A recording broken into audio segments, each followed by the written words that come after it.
Do you need to propose a coastal defense project but don't know where to start to identify the exposure that beach is undergoing and communicate the vulnerability with policymakers? Our paper is here to guide you by providing a framework for handling overwhelming work of vulnerability assessment and initial stages of proposing adaptation measure by using a case study of Hawaii. In this research, we developed a framework to identify essential elements necessary for effective adaptation to sea level rise in high-wave energy environments. We account the impacts of sea level rise on coastal inundation, longshore transport, benthic habitat, as well as on beach users and homeowners. We found that in high-wave environments, geomorphology and natural habitat conditions influence coastal vulnerabilities and should be incorporated into the design and implementation of appropriate adaptation strategies.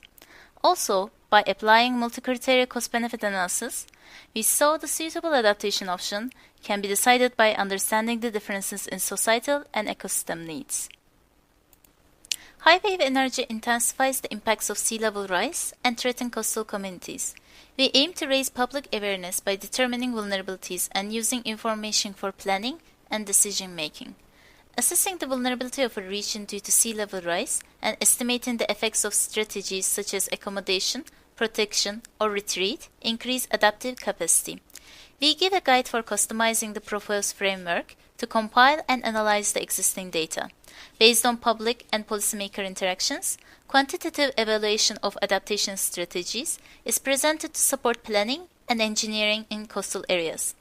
As for the case study, we choose North Shore Oahu, which is a high surf zone, complex coastal system that has the residential and recreational area, highway, and marine life conservation district.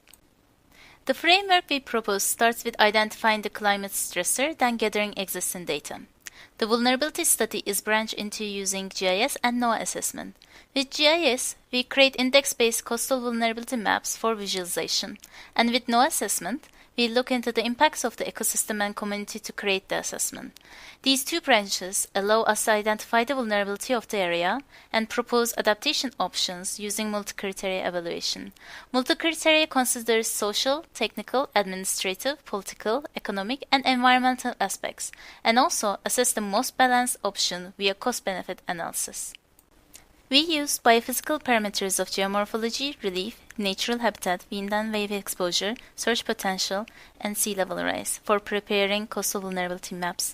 The assessment included wave inundation, beach erosion, impacts to the benthic habitat, and to the community. We found that geomorphology and natural habitats dramatically affect coastal exposure in high wave energy environments. Coral and fringing reefs and coastal forests reduce the high wave energy significantly. Our site-specific results indicate the Pupuke Waimea area is more likely to be affected by sea level rise and storm surge rather than the wave exposure due to its sheltering provided by its geomorphology. The Sunset Beach coast is highly susceptible and under similar threats of sea level rise, wave, and surge exposure. The most viable adaptation strategies include expansion of artificial reefs in benthic habitat-dominated areas, while the vegetative cover and beach nourishment are most appropriate in developed locations and surf tourism areas.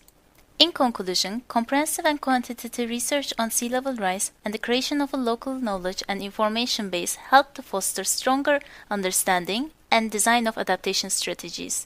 Protection and accommodation are the most supported adaptation choices.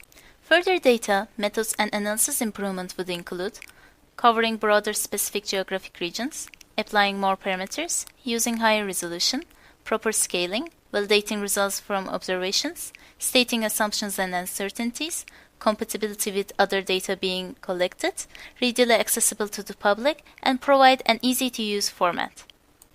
For detailed information, please check the article in the DOI given. Thank you for listening.